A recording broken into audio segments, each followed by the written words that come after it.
వారికి విచ్చేసిన మన పుర ప్రముఖులు నల్లాల ఓదేలు గారు, శ్రీమతి నల్లాల ఓదేలు గారు మరియు మా శ్రీమతి గారు, భక్తులు, ప్రెసిడెంట్ మీడియా, మరొకసారి అందరికీ నవరాత్రి మొదటి రోజు శుభాకాంక్షలు తెలియజేస్తున్నాను. రియల్గా అనంతాచార్యులు గారి ఆధ్వర్యంలో మన వెంకటేశ్వర స్వామి ఈ టెంపుల్ ఎంతో అభివృద్ధి చెందుతూ మన మందమరికి ఒక మంచి జరగాలనే సంకల్పంతో రోజు పూజా కార్యక్రమాలు నడుస్తూ ఉన్నాయి. నేను మొన్న 3వ తారీఖు ఇక్కడ జనరల్ మేనేజర్గా ఛార్జ్ తీసుకున్నాను. మొదటగా ఇక్కడ వెంకటేశ్వర స్వామి గారినే మొక్కుకొని నేను ఇక్కడ ఛార్జ్ తీసుకోవడం జరిగింది. ఇంతకుముందు ఇక్కడ మూడు సార్లు ఇక్కడ చేసిన 7 సంవత్సరాలు ఇక్కడ చేయడం జరిగింది.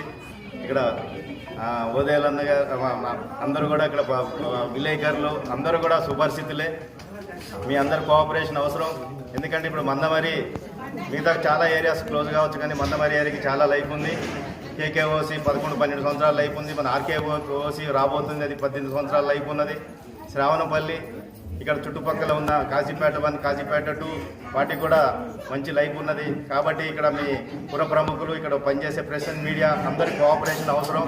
మనం రక్షణతో కూడిన ఉత్పత్తి ఏదైతే ఉందో ఇప్పుడు ఈరోజు కూడా అన్ని మైన్స్ మీద అమ్మవారి పూజలు స్టార్ట్ అయినాయి.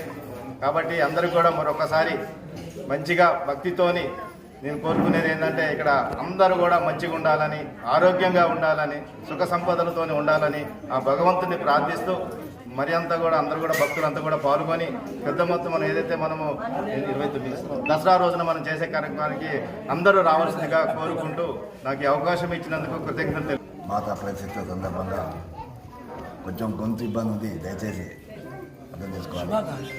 అందరికీ ముందుగా దేవి నవరాత్రి ఉత్సవాల సందర్భంగా శుభాకాంక్షలు తెలియపరుస్తూ, ముఖ్యంగా మన జీఎం గారు వారి సతీమణి ముఖ్య అతిథిగా వచ్చినందుకు చాలా సంతోషం. ఎందుకంటే వారు మనకు ఈ ప్రాంతంలో సుపరిచితులు, తర్వాత సౌమ్యులు, అందరికీ మేలు చేయాలి, అందరూ బాగుండాలి, అందులో నేనుండాలన్నటువంటి గొప్ప మనస్తత్వం ఉన్నటువంటి దేవగారు మన ప్రాంతానికి నిజంగా రావడం నిజంగా ఈ ప్రాంత కార్మికుల ప్రజల అనే అదృష్టంగా భావిస్తున్నారు. అదేవిధంగా మన అనంతాచారి గారు మన వెంకటేశ్వర ప్రతిరూపంగా ఈ ప్రాంతం అభివృద్ధి చెందాలని చెప్పి మరి వెంకటేశ్వర స్వామి ఆలయాన్ని ఎక్కువ అభివృద్ధి చెందడంతో పాటు ఈ ప్రాంతంలో మరి నవరాత్రి ఉత్సవాలు చేసుకోవాలి ఘనంగా అని చెప్పి మరి దుర్గామాతను ప్రతిష్ఠించడం, ఇక్కడి మరి ప్రజలందరూ పాల్గొనాలని చెప్పి మరి వారు చేస్తున్న కృషి నిజంగా వారి కుటుంబ సభ్యులు, వారి కొడుకులు చేస్తున్న కృషి నిజంగా అభినందనీయం. శ్రీమాత్రే నమః. జయంతి మంగళాకాళి భద్రకాళి కపాలిని దుర్గా క్షమా శివాధాత్రి స్వాహా స్వధ నమోస్తుతే. భగవద్బంధువులందరికీ కూడా శరన్నవరాత్రి మహోత్సవ శుభాకాంక్షలు.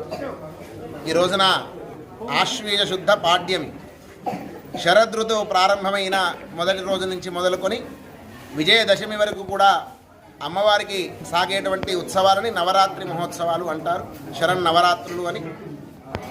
మనకు మందమరి పట్టణంలో 53 సంవత్సరాలుగా నిరాటంకంగా అమ్మవారికి ఇక్కడ కలకత్తాలో ఏ విధంగా వెళితే విగ్రహాలను సిద్ధం చేస్తారో ఆ విధంగా సిద్ధం చేస్తూ నిరాటంకంగా ఇక్కడ అమ్మవారి శరన్నవరాత్రి మహోత్సవాలు జరుగుతూ ఉంటాయి.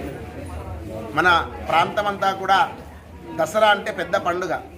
మిగతా ఎన్ని పండుగలున్నా కూడా దసరా అనేటువంటిది చాలా విశేషమైనటువంటిది. ఈ ప్రాంతంలో అందరూ కూడా ఆ రోజున చక్కగా కొత్త వస్త్రాలను ధరిస్తారు, అమ్మవారిని దర్శించుకుంటారు. తర్వాత అన్ని రకాల వారి యొక్క వాహన పూజాదులు పూర్తి చేసుకొని సాయంకాలం ఎన్ని పనులున్నా ఇక్కడికి వచ్చి ఈ అమ్మవారిని దర్శించుకొని సింగరేణి హై స్కూల్ గ్రౌండ్స్లో జరిగేటువంటి రామలీలా ఉత్సవంలో పాల్గొంటారు. అది ఇక్కడ ఆచారం. మన వెంకటేశ్వర స్వామి వారి దేవాలయం నుంచి స్వామివారు సేవగా వెళ్ళి ఆ రావణ వధ దగ్గర దాన్ని ప్రారంభం చేసి మళ్ళీ వచ్చిన తర్వాత అక్కడ ఉత్సవాలు ప్రారంభమవుతాయి. ముఖ్యంగా ఇది ఎందుకు ఇంత ప్రాధాన్యమైనటువంటి పండగ అంటే విజయదశమి అందరికీ కూడా విజయాలను చేకూర్చేటువంటిది. అందుకని అందరూ కూడా ఈ శరన్నవరాత్రి మహోత్సవాలను విశేషంగా జరుపుకుంటారు.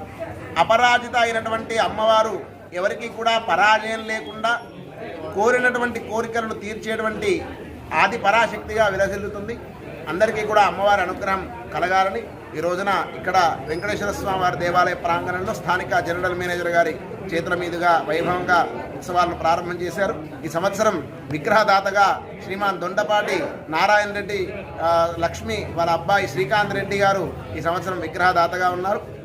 వచ్చేటువంటి విశేషమైనటువంటి అశేష భక్తజన వాహినికి దసరా రోజున యాకం సంతోష్ బాబు అనేటువంటి వ్యక్తి తను సుమారు 25,000 రూపాయలు వెచ్చించి అందరికీ కూడా లడ్డూ ప్రసాదాన్ని అందజేస్తున్నారు. అందరూ కూడా ఈ జరిగేటువంటి ఉత్సవాల్లో పాల్గొని అనే విశేషమైనటువంటి అనుగ్రహాన్ని అమ్మవారి అనుగ్రహాన్ని పొందవలసిందిగా కోరుతూ చాలామంది కన్ఫ్యూజ్ అవుతున్నారు. కన్ఫ్యూజ్ అవ్వాల్సిన అవసరం లేదు. నిన్నటి రోజున ఎంగిలిపూల బతుకమ్మ ప్రారంభమైంది. ఈ రోజున శరన్నవరాత్రి ఉత్సవాలు. 29వ తేదీ సద్దుల బతుకమ్మ. మనకు అక్టోబర్ 2వ తేదీ ఈసారి బతుకమ్మ తర్వాత 2 రోజులు మనకు మధ్యలో గ్యాప్ వస్తుంది. దానికి అందరూ కన్ఫ్యూజ్ అవ్వాల్సిన అవసరం లేదు. ఫోన్లు చేయాల్సిన అవసరం లేదు. చక్కగా 29వ తేదీ సద్దుల బతుకమ్మను ఆచరించండి. అక్టోబర్ 2వ తేదీ రోజున విజయదశమి ఆచరించండి. అందరికీ కూడా అమ్మవారి అనుగ్రహం కలగాలని కోరుకుంటూ జయ శ్రీమన్నారాయణ.